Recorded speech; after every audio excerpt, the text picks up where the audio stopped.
Sejam bem-vindos ao nosso canal. Nós queremos pedir a todos vocês, se possível, se inscrevam no nosso canal e nos ajude a crescer. Também não esqueça de deixar ao final o seu like, se gostou ou não gostou do nosso estudo.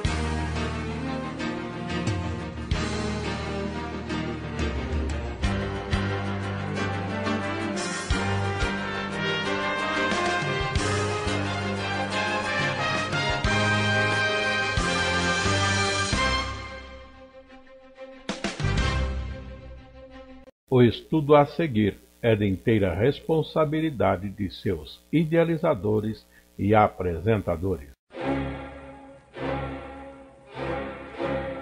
E agora nós vamos estudar a Palavra de Deus com o pastor Afonso Chaves, no assunto A Operação Divina em seus instrumentos.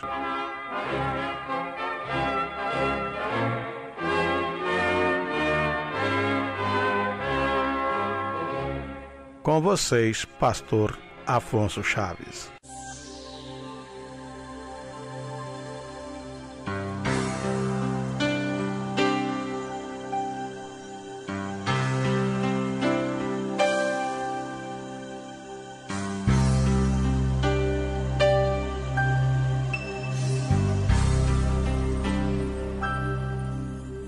Vamos dar continuidade ao nosso estudo na Palavra de Deus. E hoje observando um fato importante, o fato como Deus opera ou operou na vida dos servos dele no passado, de uma forma tremenda, tendo seus servos como instrumentos de uma obra que ele mesmo, Deus, fazia. Ou Deus usava a vida dos seus servos, operava neles de tal forma que as suas vidas mesmo eram uma figura daquilo que Deus queria que soubéssemos do que é relacionado ao reino dos céus. Vamos observar esse particular. Quando nós abrimos a palavra em Atos dos Apóstolos, no capítulo 9, podemos acompanhar e observar esses pontos. No verso 15, nós temos o Senhor falando a Ananias, seu servo, que fosse ter com Saulo, que estava em Damasco. Este assunto, na verdade, começa no verso 10 do capítulo 9 de Atos. Diz assim: havia em Damasco um certo discípulo chamado Ananias, e disse-lhe o Senhor em visão: Ananias. E ele respondeu: eis-me aqui, Senhor.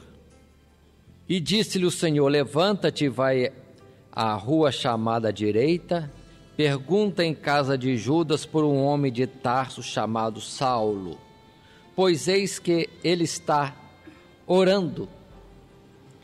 E numa visão ele viu que entrava um homem chamado Ananias e punha sobre ele a mão para que tornasse a ver. Respondeu Ananias: Senhor, há muitos ouvi acerca deste homem, quantos males tem feito aos seus santos em Jerusalém. E aqui tem poder dos principais dos sacerdotes para prender a todos os que invocam o teu nome. E disse-lhe, porém, o Senhor: vai, porque este é para mim um vaso escolhido para levar o meu nome diante dos gentios e dos reis e dos filhos de Israel. Até aqui. Observem. Deus falando a Ananias a respeito de Saulo, que é Paulo, no sentido de que aquele homem era escolhido. A palavra aqui fala vaso escolhido. Eu acho mais adequado usar instrumento, porque a obra de Deus é muito mais dinâmica do que simplesmente ser um vaso como que depositário de alguma coisa como do Espírito de Deus. Não, é algo que age, que mexe, é dinâmico a obra de Deus em nosso ser. Instrumento, vaso, escolhido, disse Deus, para levar o meu nome diante dos gentios e dos reis e dos filhos de Israel. E a partir de então, nos observe mais e mais, Paulo é levado a uma forma de vida que não escolheu, dentro daquilo que nós também falamos numa outra oportunidade anterior, de que muitas vezes queremos fazer tantas coisas, mas nada é como nós traçamos nos nossos planos, mas Deus é quem dirige os passos. Ninguém vive a vida que quer. Nós vivemos a vida que Deus faz-nos viver dia após dia. Por isso que está escrito que ninguém vive para si, como ninguém morre para si, que já foi tema de um estudo anterior.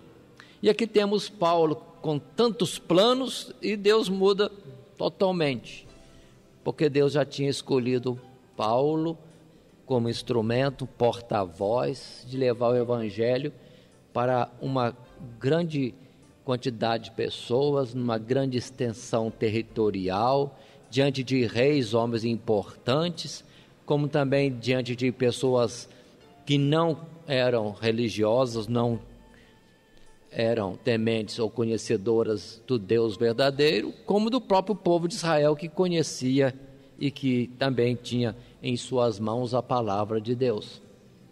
Vamos ver Paulo andando no conhecimento da vida de Paulo. As coisas vão acontecendo de tal forma, Deus operando em Paulo, que Paulo chega a dizer: não vivo mais eu, mas Cristo vive em mim. Já não vivia Paulo, mas o Senhor Jesus vivia em Paulo. Que honra para um homem ser desta forma, totalmente dominado por Deus, vivendo a vida que Jesus viveria se estivesse na terra, continuando aqui. É bonito essa forma de ver Cristo vivendo em nós. E as coisas vão correndo de tal forma, ainda que Paulo não foi algo de fama grande, porque teve muitas perseguições e inimigos, ao ponto também depois, conforme está escrito em Gálatas, ele dizer que ninguém o perturbasse mais, porque ele trazia no seu corpo as marcas de Cristo. Muito bonito isso. O homem, instrumento de Deus, de uma forma tremenda a este ponto. Quando nós falamos, irmãos, neste aspecto de Jesus, o Senhor nosso, operar em Paulo desta forma tão tremenda, um instrumento assim, tão habilmente conduzido, a gente entende facilmente, considerando o aspecto de Jesus já foi manifesto ao mundo, Jesus é conhecido, o Jesus que veio em carne, como nós, já foi retirado do mundo, existindo porque ressuscitou ao terceiro dia, e existindo, não existe mais na carne, mas em espírito. Como Paulo chega a dizer, agora não o conhecemos mais assim, ainda que o tenhamos visto segundo a carne, não o conhecemos mais assim, porque o Senhor é Espírito. E pelo seu Espírito, Jesus operou em Paulo daquela forma tremenda. E na verdade, o Senhor Jesus em Espírito continua operando. Muito bem. Mas, irmãos, esse Jesus que em Espírito hoje atua, é o mesmo que também atuava no passado. Só que não era conhecido. Mas Jesus já existia desde antes da fundação do mundo.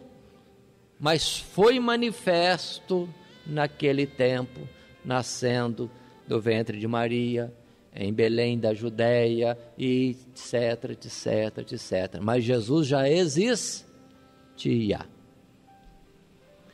No princípio era o verbo estava com Deus e o verbo era Deus. E o verbo se fez carne e habitou entre nós. Mas depois de nós foi tirado, já não é mais existente em carne, mas na sua forma normal de Deus no céu como Espírito.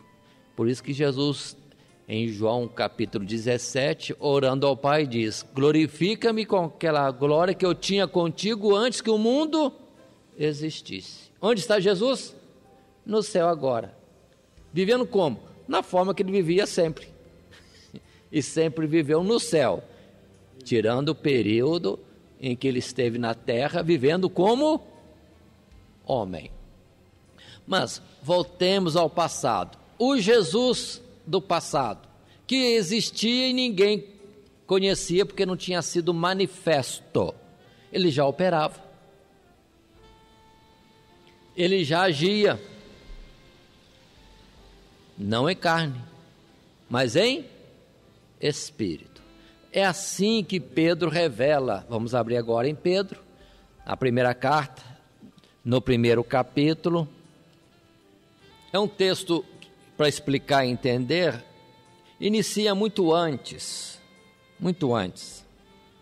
Desde o verso 3, Pedro vai falando da fé que alcançamos, das bênçãos que temos através de Cristo Jesus, por nele crer, pela fé na obra redentora.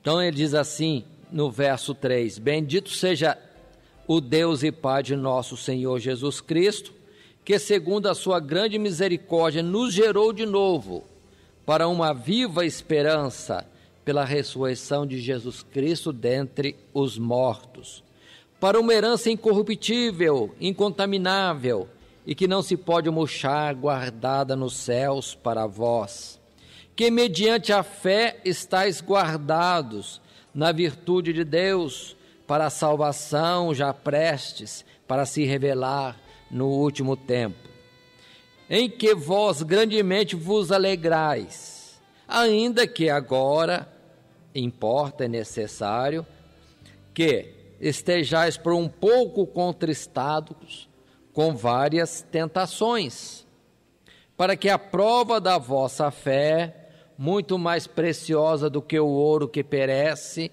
e é provado pelo fogo, se acha em louvor e honra e glória na revelação de Jesus Cristo, ao qual não havendo visto a mais, no qual não o vendo agora, mas crendo vos alegrais com gozo inefável e glorioso, alcançando o fim da vossa fé, a salvação das almas. Pare um pouquinho.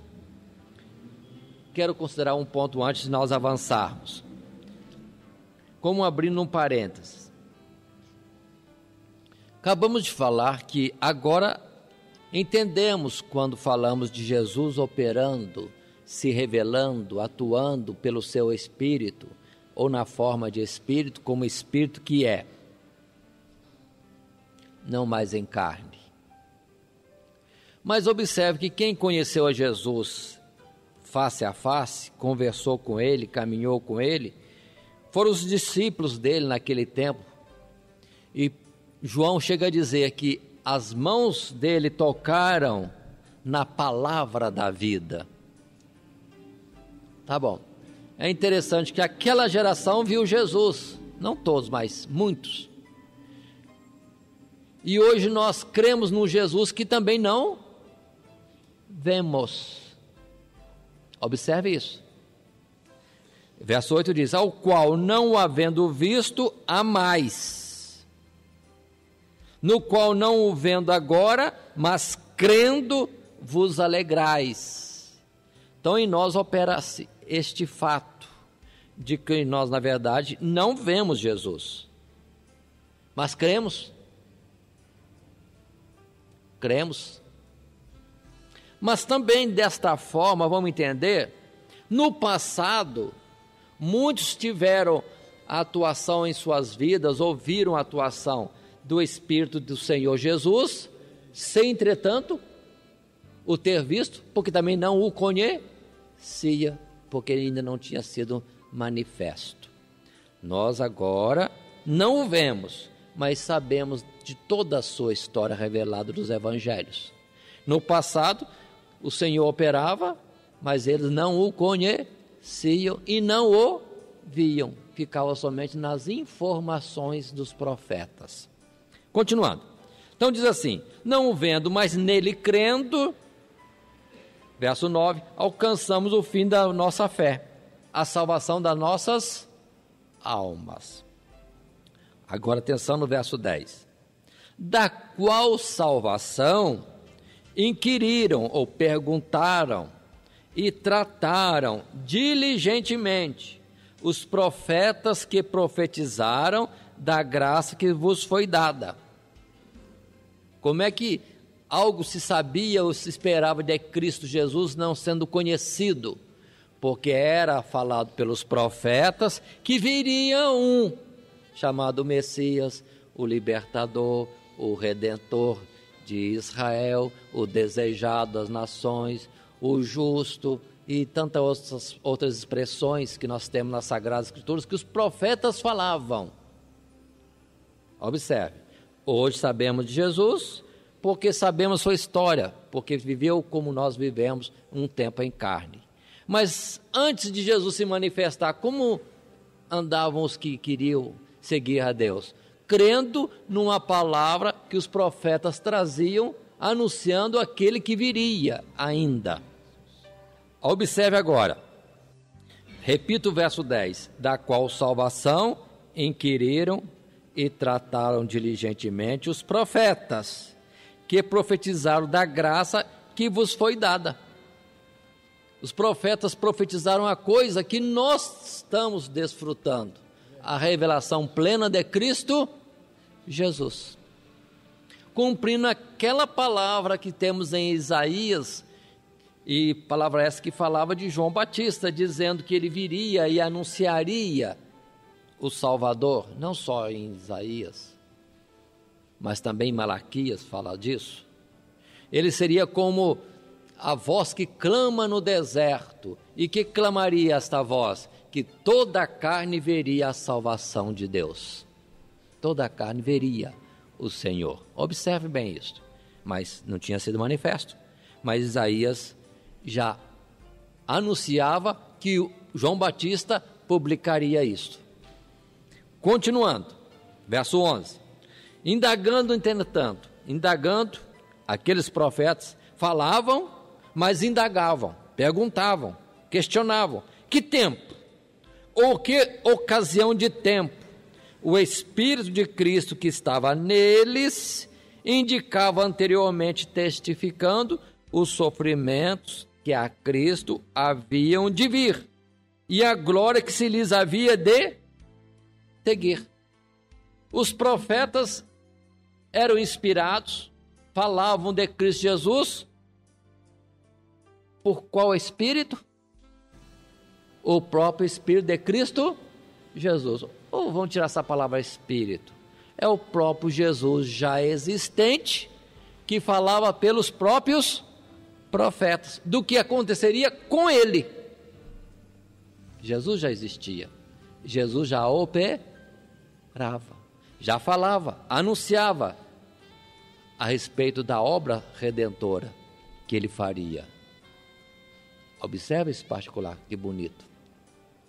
Mas os profetas que falavam, eles mesmos não entendiam, mas sendo inspirados, recebendo a palavra da parte de Jesus, antes existente, mas ainda não manifesto, eles anunciavam em obediência e fé. Mas eles me perguntavam, mas quando vai acontecer isso? De que forma vai ser isso? Porque eles falavam numa coisa que não conheciam, mas estavam sendo porta-vozes do próprio Senhor Jesus, já antecipando aquilo que haveria de acontecer. Repito o verso 11, os profetas indagavam, que tempo O que ocasião de tempo?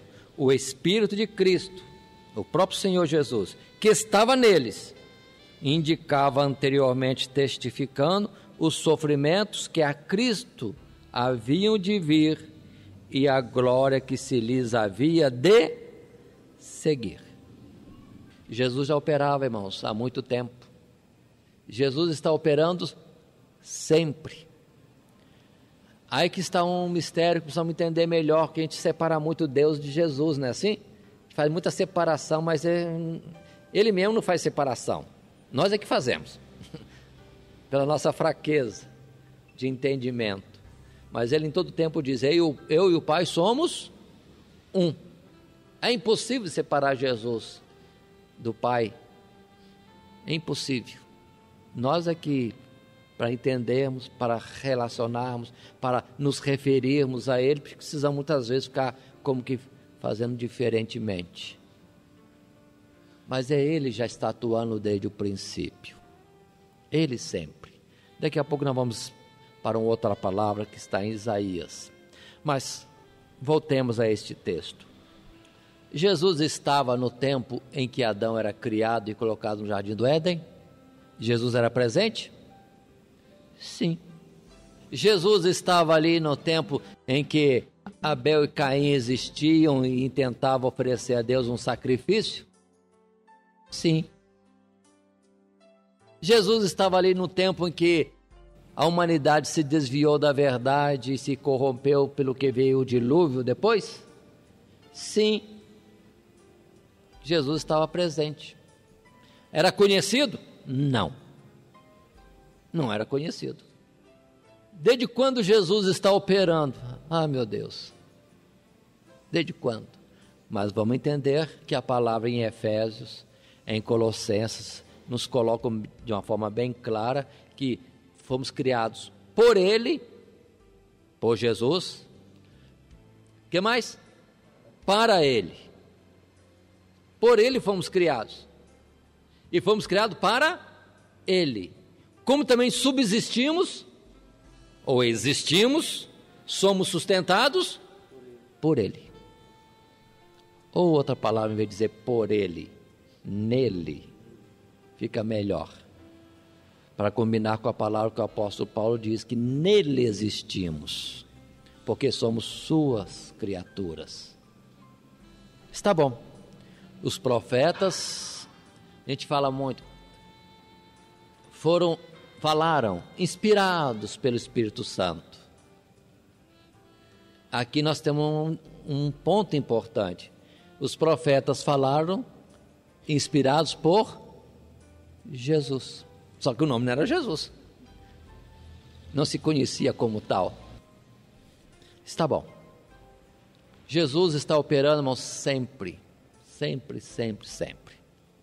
Sem desmarcar aqui Pedro, primeira carta, vamos para Isaías, no capítulo 59. Uma palavra simples que também precisamos colocar mais adequadamente no tempo certo. Isaías 59, iniciando nosso assunto ou leitura no verso 15, diz assim: sim, a verdade desfalece, e quem se desvia do mal arrisca-se a ser despojado. E o Senhor o viu, e pareceu mal aos seus olhos que não houvesse justiça, e viu que ninguém havia, e maravilhou-se de que não houvesse um intercessor, pelo que o seu próprio braço lhe trouxe a salvação, e a sua própria justiça o susteve. 17. Porque se revestiu de justiça como de uma couraça, e pôs o elmo da salvação na sua cabeça, e tomou vestido de vingança por vestidura, e cobriu-se de zelo como de um manto. Indo para o verso 20: e virá um Redentor a Sião, e aos que se desviarem da transgressão em Jacó, diz o Senhor. O que está dizendo essas palavras, em especial o verso 17? Também o 16, melhor dizendo. que o próprio Senhor está falando para Isaías que, olhando, não viu um só que lutasse pela justiça, que lutasse pelo oprimido. Não havia um só. Não havia um intercessor. Nós temos conhecimento de outra palavra que diz assim, que Deus olhando para a terra não viu um justo sequer. Não estou colocando essa palavra, estou colocando essas outras. Mas foi quando ele disse que ele mesmo então se colocou como intercessor, como libertador, ajudador do oprimido, etc, etc, etc. Que aqui está sendo falado em Isaías, mas como eu disse antes, vamos colocar no devido tempo.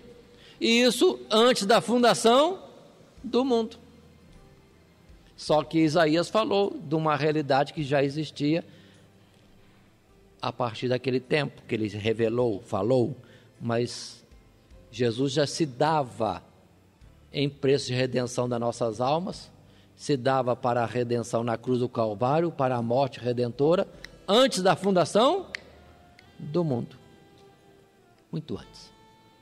Alguém vai dizer assim, mas irmão, nós temos a palavra que fala que Daniel orava, Samuel orava, intercedia, Moisés intercedia. Sim, esses homens fizeram isso, mas não foram eles.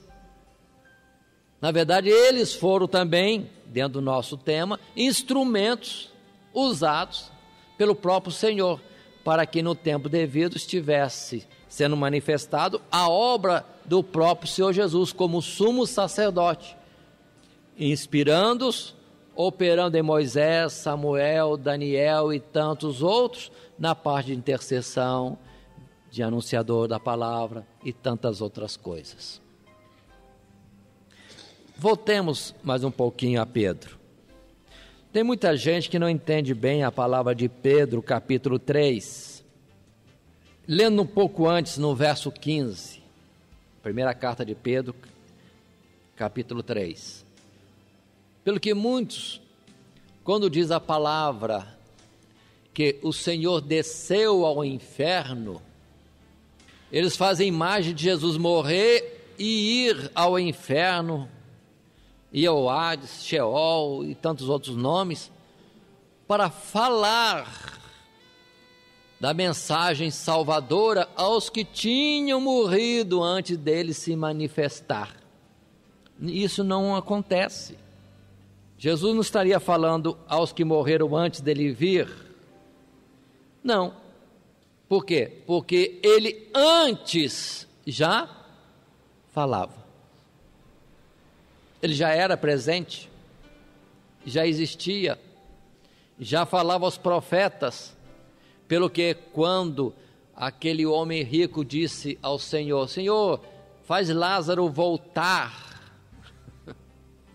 e falar aos meus irmãos, porque tenho 5 irmãos, para que não venham para este lugar de tormento, o Senhor lhe responde dizendo, tem os profetas, tem Moisés, que ouçam a eles.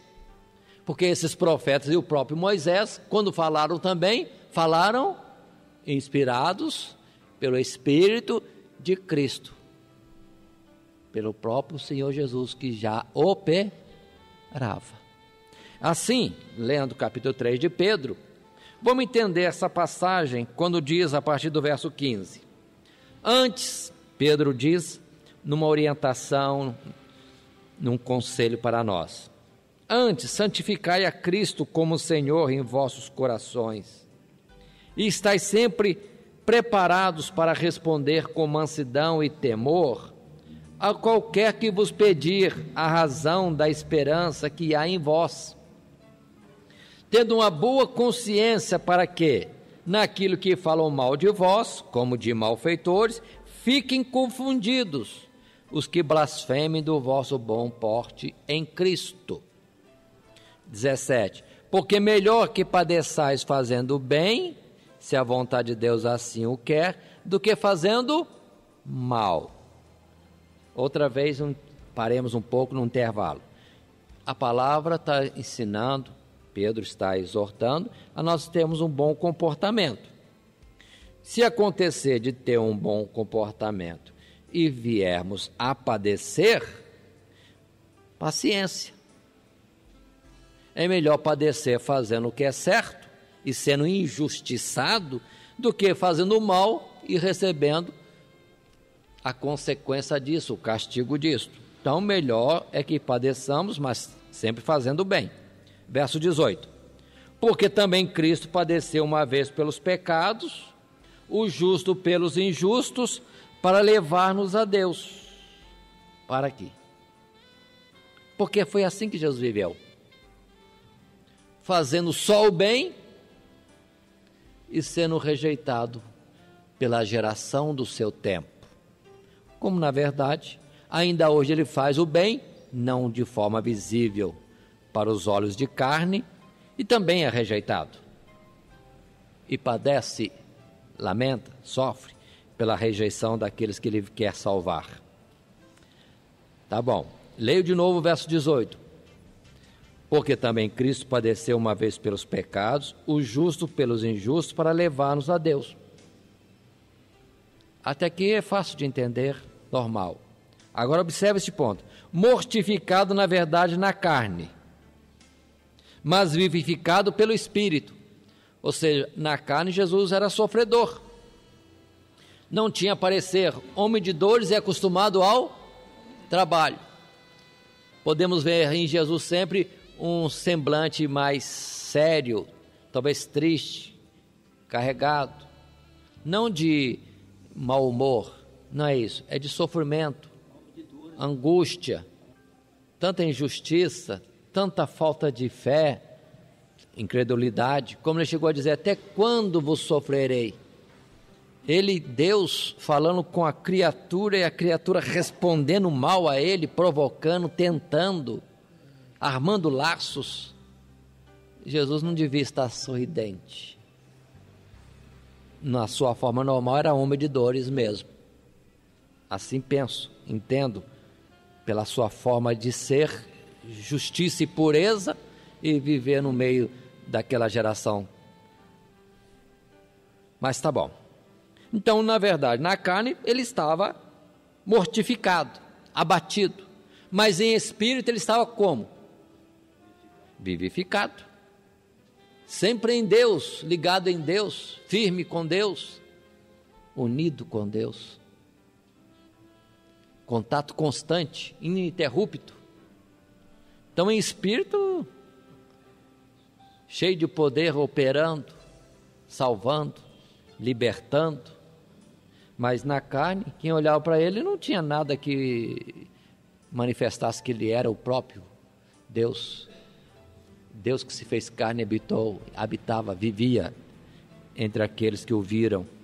Agora atenção, repito o final, na verdade na carne, mortificado na verdade na carne, mas vivificado pelo Espírito, na forma de Espírito, de ser celestial que era. Verso 19, no qual também foi e pregou aos espíritos em prisão, os quais noutro tempo foram rebeldes, quando a longanimidade de Deus esperava nos dias de Noé, enquanto se preparava a arca, na qual poucas, isto é, 8 almas se salvaram pela água. O que quer dizer isso? Começa o assunto de uma forma simples. Jesus estava abatido na carne, sim, mas em espírito estava vivificado, forte. E nesse espírito é que foi e pregou aos espíritos em prisão. Que espíritos em prisão? Aqueles que estavam presos no passado, escravos do pecado, da mentira, de Satanás. No passado, aqui atenção, verso 20, os quais noutro tempo foram rebeldes, mas que tempo? Quando se preparava a arca.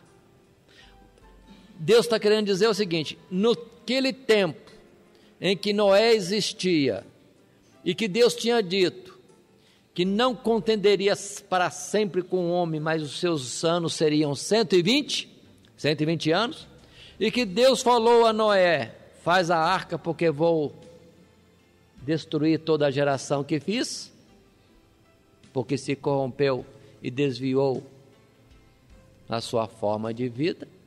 Naquele tempo que Noé está preparando a arca, e que seria salvação para Noé, mas através da condenação da humanidade existente pelo dilúvio de águas, aquela inundação de águas, mas naquele tempo, na longanimidade de Deus, Jesus ainda falava.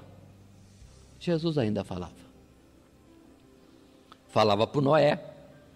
Tanto que Noé é chamado pregoeiro da justiça.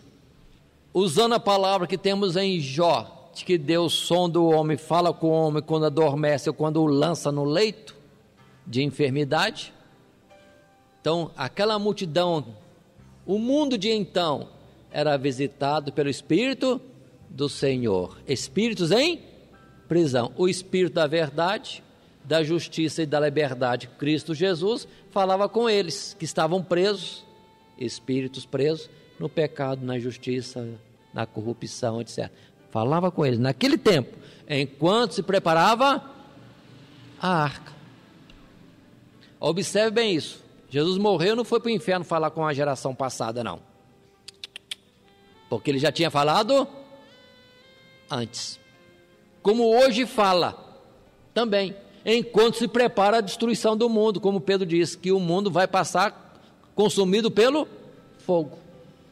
Jesus fala conosco, fala com os que não creem ainda, pela sua longanimidade, sabendo que estão em mau caminho e que vão à morte, Jesus ainda fala, no seu amor para com as almas e na sua obra redentora para resgatar da destruição. Mas assim como ele fala agora pelo seu Espírito, em Espírito, ele falava antes. Ele falava antes. Verso 20, repito, os quais, leu 19 também, no qual Espírito, ou seja, em Espírito, antes de ser manifesto ao mundo, também foi e pregou aos espíritos em prisão, os quais no outro tempo foram rebeldes, quando a longanimidade de Deus esperava nos dias de Noé, enquanto se preparava a arca, na qual poucas, isto é, 8 almas se salvaram pela água. Verso 21, que também como uma verdadeira figura, agora vos salva. Batismo não do despojamento da imundícia da carne, mas da indagação de uma boa consciência para com Deus, pela ressurreição de Jesus Cristo. Como vamos ser salvos hoje? Ouvindo a Jesus que nos fala, eis que estou convosco até a consumação dos séculos. Se ouvirmos a sua voz, viveremos. Por isso diz a palavra, hoje se ouvirmos a sua voz, não endureçamos nossos corações, que ele continua falando. Tanto que o conceito de Deus conosco hoje é o mesmo, quando ele diz, não ensinará cada um ao seu companheiro, porque todos serão ensinados por ele. Ele fala, ele ensina. Continuemos. Tá bom. Estamos ainda naquele aspecto que Jesus opera hoje, não na forma visível, de carne. Como operou antes. Diferença que antes não era conhecido e hoje é conhecido, mas ele sempre operou. E ele operou em Paulo, depois de conhecido, para ser um instrumento, para levar o evangelho, como disse a palavra, reis, gentios e ao povo de Israel. Mas agora vamos ver o passado. Segundo Samuel, capítulo 23. O que temos nos primeiros versos deste capítulo 23 de 2 Samuel? É Davi. Davi, no final da sua vida, tendo passado por muitas situações diversas, nasceu em Belém, sendo da família de Jessé, da tribo de Judá.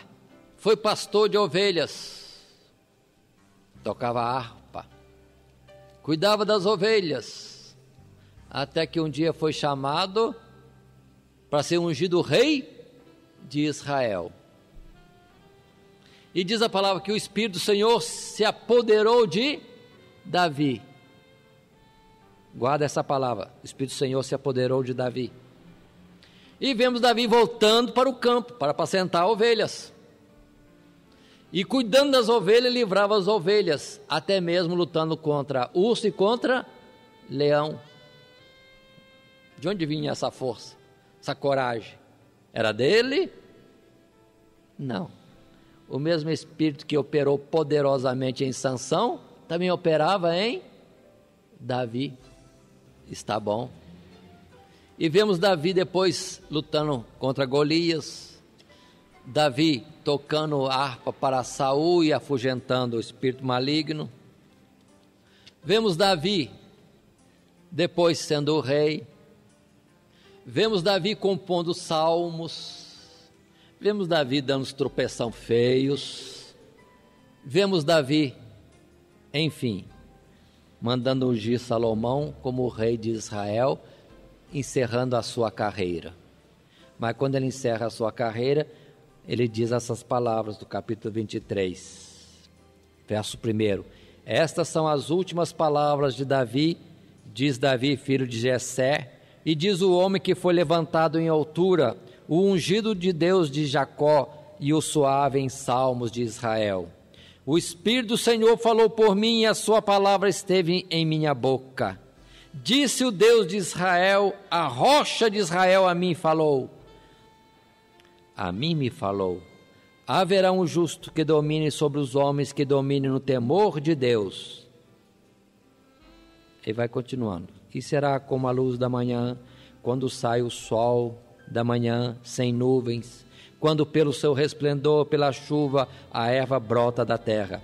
Ainda que a minha casa não seja tal para com Deus, contudo estabeleceu comigo um concerto eterno, que em tudo será bem ordenado e guardado, pois a minha salvação e todo o meu prazer está nele, apesar de que ainda não o faz brotar. O que Davi está dizendo? Viveu a vida toda, está no final da vida, agora reconhece: o Espírito de Deus esteve em mim, falou pela minha boca. E eu vou dizer mais, não está escrito isso, mas podemos dizer, atuou em mim. E esse Espírito de Cristo que em Davi estava, fez Davi compor aqueles salmos que falavam da sua crucificação. Salmo 22, Salmo 69, de uma forma clara: deram-me vinagre na minha sede, repartiram entre si as minhas vestes e lançaram sorte sobre a minha túnica, deram-me fel, podia-se contar os meus ossos. Todas as palavras da cruz e acontecimentos da cruz, Davi falou em Salmos. Mas quem é que falou em Salmos? Foi Davi mesmo? É o Espírito de Cristo Jesus, que já nele atuava, dizendo que ele, Jesus, padeceria. Por isso que Davi também diz que ele não conhece. Meu prazer está nele, apesar de que ainda não o faz brotar. Ou seja, ele ainda não brotou, ele ainda não se manifestou, ele ainda não pode ser visto, mas já existe e atua. Qual semente debaixo da terra e tem vida, está em um dinamismo de operação e vai depois brotar, manifestar-se. Jesus, como uma semente, já operava, vivendo, existindo, atuava nas criaturas, moldava as situações da vida de cada um, para que cada um fosse instrumento dele na revelação daquilo que tinha que ser feito, ou na operação, no acontecimento, naquilo que tinha que acontecer. E assim Davi foi rei. Agora observa este instrumento. Davi foi rei, foi pastor, foi salmista, tocava instrumento, compunha os versos, a letra, tudo isso pelo Espírito do Senhor Jesus, que nele já estava, ainda que o próprio Davi não o conhecia. Foi por isso que Davi disse o Senhor é meu Senhor. E Jesus pegou esta palavra e disse: por que Davi chamava Senhor, sendo seu filho? Jesus vinha nascendo fisicamente, humanamente, quando se fez carne e habitou entre nós, como filho de Davi. Mas Davi não chamava ele como filho, chamava ele como? Porque ele já era antes, e era senhor de Davi. Então foi o próprio Senhor Jesus que fez Davi ser pastor, frente a leão, frente a urso, frente a Golias, ser rei de Israel, ser salmista, ser profeta, tudo aquilo para que se conhecesse um modelo dele mesmo, Cristo Jesus, como o rei que reinava sobre o povo de Deus e que é valente na guerra. Nós conhecemos Jesus valente, guerreiro, através da figura. Qual figura? De Davi. Paulo foi instrumento, vaso, escolhido. Davi também foi. E em Davi vemos o Senhor Jesus como guerreiro. Logo depois temos Salomão. Qual espírito atuou em Salomão para ser sábio daquele jeito? É o próprio Senhor Jesus, para mostrar o rei de sabedoria que Cristo Jesus é. E assim, irmãos, vamos estender essa forma de ser instrumento, essa instrumentalidade que Deus utiliza em nós, desde lá no princípio. Vou começar em Abel para ser mais claro. Por que Abel escolheu oferecer uma ovelha em sacrifício? Foi o próprio Senhor Jesus que nele o inspirou, o impulsionou a oferecer uma ovelha. Porque era a figura dele mesmo, Cristo Jesus, oferecendo vida sobre o altar. Porque ele, Jesus, daria a sua vida para reconciliar o homem perdido com Deus. Por isso que Abel é figura de Cristo Jesus, aquele que apresentou o melhor sacrifício, está escrito em Hebreus, que fala até hoje. Mas Abel conhecia Jesus?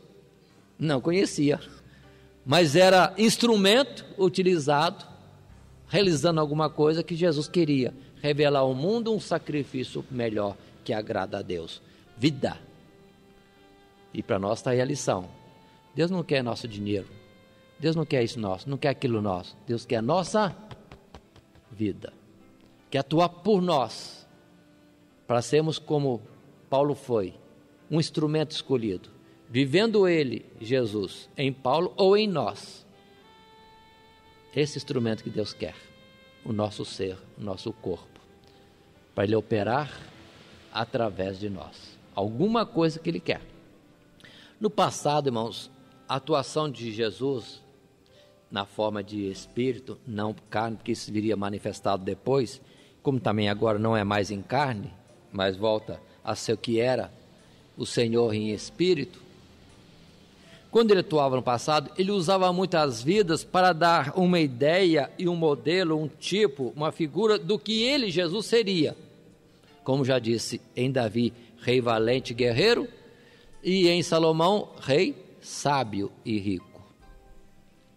Mas lá no passado, além de Abel, podemos escolher outras passagens, como Noé, um homem que o Senhor operou através dele, de tal forma para mostrar aquele pelo qual seria construída a forma de salvação, livrando os homens da condenação que estava para chegar. Por isso que Noé foi figura daquele pai que salva a sua família. Hoje Jesus é esse Noé, pai que salva a família, aqueles que entram na sua arca. E aqui em Pedro nós lemos agora há pouco que Jesus, tal qual a arca, hoje nos salva. Avançando um pouquinho, chegando a Abraão, primeiro lembremos que era Abrão, pai das alturas. O próprio Senhor, para revelar a sua obra redentora, operou neste homem, Abrão, que na verdade já estava sendo trabalhado antes, porque para ele ter o nome de Abrão, quem deu o nome para ele de Abrão? Naturalmente os pais. Alguém já foi inspirado para dar o nome de Abrão, que significa pai da altura, para revelar que existe um pai nas alturas. E depois o próprio Senhor muda o nome dele para Abraão, que significa pai das multidões. Porque Deus estava operando em Abraão, observa esse aspecto de ser instrumento, vaso na mão de Deus. A vida de Abrão ou Abraão é de tal forma conduzida para representar o próprio Deus, como aquele que existia nas alturas e queria ser pai de uma multidão. Aí depois vem Abraão gerando aos poucos. E, começando, a primeira revelação de Abraão é Isaque, o filho único e amado, o herdeiro de tudo, para simbolizar Cristo Jesus, que é o mesmo Deus manifesto de uma forma, agora manifesto de outra. Ou seja, irmãos, para Jesus ser bem representado, para conhecermos o que Ele é, o que Ele pode fazer e tudo mais, não pode ser feito num homem só. Isso foi prefigurado, mostrado antecipadamente em muitas formas de vida, para entendermos quem é Jesus. Jesus é o Adão, o gerador da vida. Jesus é o Abel, aquele que apresenta o sacrifício de vida. Jesus é o Noé, que salva a sua família. Quem mais Jesus é? É o pai da altura. Quem mais que Jesus é? É o pai da multidão. Lembra que Jesus foi chamado Conselheiro, Deus Forte, Pai da eternidade, Príncipe da paz. Aí chega Isaque, que é o filho único e pelo qual também, sendo sacrificado, é abençoado toda a geração dos homens, todas as nações abençoadas no seu sacrifício no Monte Moriá. Só que Isaque mesmo não foi sacrificado, mas ali estava já a figura de que Jesus padeceria para salvar as nações, o mundo. Jesus continua operando de tal forma, Isaque, ele foi chamado pacífico, príncipe da paz. Todo mundo é contra ele, mas não adianta ser contra ele. Toda forma, com toda perseguição, ele é abençoado, enriquecido, próspero. E o povo procura ele e diz, verdadeiramente, Deus é contigo. E na sua simplicidade. Observe que não tem muita história de Isaque. Pouca coisa se fala de Isaque. Só que foi pacífico na sua forma de ser. Mas depois vem o Jacó, gerando muitos. Aquele que lutou com Deus. Friso sempre isso. Lutou com Deus. Não é lutar contra Deus, é com Deus. Ele lutou para ficar com Deus, como a figura que temos no rio Jaboque, quando ele lutou com o anjo para não largar do anjo, para ficar agarrado nele, porque não largaria enquanto não fosse abençoado. Figuras também. E vamos caminhando através do tempo, chegamos a Moisés, aquele que foi rejeitado pelo povo, mas era o salvador do povo. Então, aquela forma que Deus atuou em Moisés, de se apresentar ao povo e ser rejeitado, ter que fugir para Midian, era necessário para mostrar que o libertador seria rejeitado, mas era o libertador. Tanto que Moisés volta depois e retira o povo de Israel da terra do Egito. E Moisés pode dizer, Deus levantará no meio de vós um profeta como eu, mas a ele você tem que ouvir. Então Moisés é a figura do próprio Senhor Jesus, que nos tira do Egito deste mundo e nos conduz na peregrinação do deserto deste mundo até atingirmos a pausa. Moisés não chegou a Canaã. Como eu disse antes que Davi tropeçou, mas o tropeço de Davi, como o tropeço de Moisés, a sua impossibilidade de conduzir o povo à terra prometida, para mostrar que é assim, mas não sou eu. Mas Jesus é aquele que vai tirar, vai conduzir no deserto e vai atravessar o rio Jordão. Em Jesus tem tudo, mas em Moisés, nas seus muitos instrumentos, ou figuras antecipadas ou mostradas antes, nós temos os tópicos em que Jesus vem ser. Então Moisés levou até ao Jordão, porque não era ele o libertador, era uma figura. Aí vem Josué, continuando a carreira, atravessando o Jordão, entrando nas guerras, dando posse das bênçãos, é figura de Jesus. Todos esses são instrumentos. Gideão é instrumento, aquele que com pouca força, mas pela palavra de Deus, derrota a multidão dos inimigos, e vai indo assim, e chega até os tempos em que o próprio Jesus por fim se revela, e a partir daí não precisa mais figura de Jesus, porque ele é presente e conhecido entre nós. Mas por isso o Senhor deixou de ter instrumentos? Deus não quer usar a nós como vaso escolhido e como instrumentos da sua obra? Sim ou não? Sim. Não mais como Abraão, como Noé, como Abel, mostrando quem é Jesus, porque ele já existe, mas Deus quer nos utilizar como instrumentos para continuar a sua obra. Hoje Deus não levanta mais nenhum Abraão entre nós, nenhum Isaac, nenhum Moisés, nenhum Noé, mas entretanto devemos ser instrumentos de Deus para o propósito que Ele tem para nós à frente. E qual é o propósito? Voltemos a Paulo para nós entendermos que Deus quer fazer conosco. Deus tem nos chamado, irmãos, para sermos instrumentos, vasos escolhidos, para levarmos a sua palavra, a salvação, a verdade, a justiça, a muitos outros.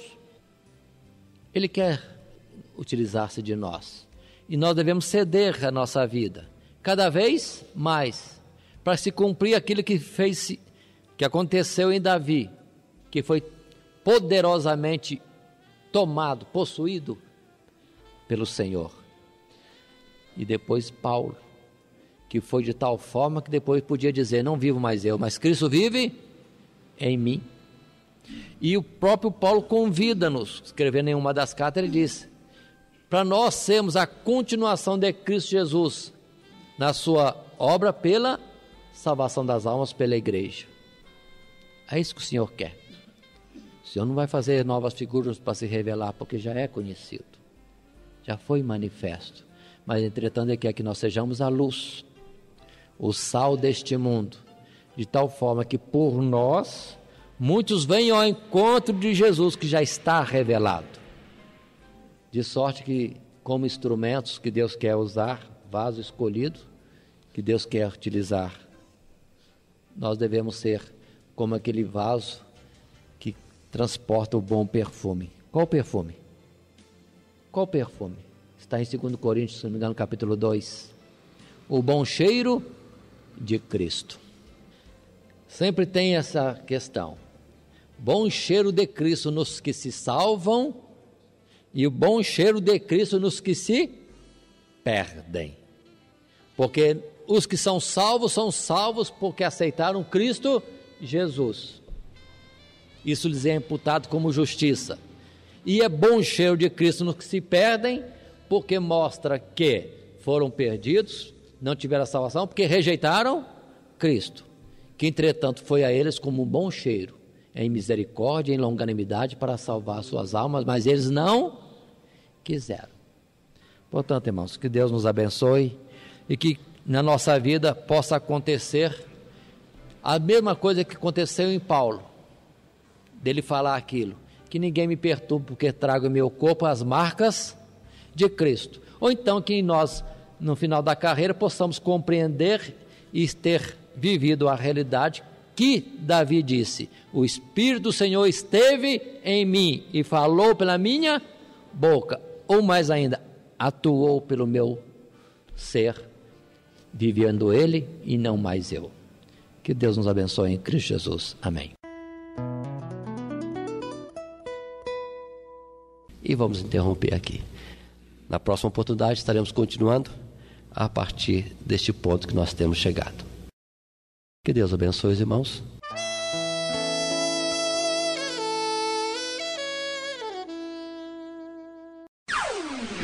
Todo dia, toda hora, muito mais prazer em ouvir. Radionete Grata Nova. Web Rádio, a qualidade que faz a diferença, cada vez mais necessária. Rede Grata Nova de Evangelização. Acesse nosso site